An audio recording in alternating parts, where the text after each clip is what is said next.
Pada Rabu 19 Juni 2024 dini hari, terjadi kecelakaan yang melibatkan dua kendaraan, yaitu bus akap dan sebuah truk tangki di Jalin Tim Palembang Betung, tepatnya di KM 67 Tanjakan Meranjat, Kecamatan Betung, Banyuasin.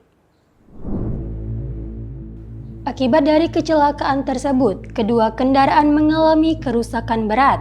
Beruntung, kedua sopir dan penumpang bus berhasil selamat dari maut.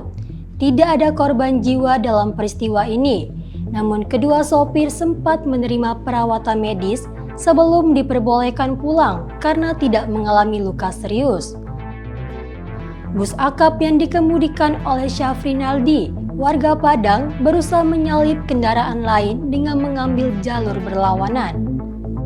Namun dari arah berlawanan datang truk tangki Pertamina dengan nomor polisi BG 8430 NY yang dikemudikan oleh Surdato warga Lahat.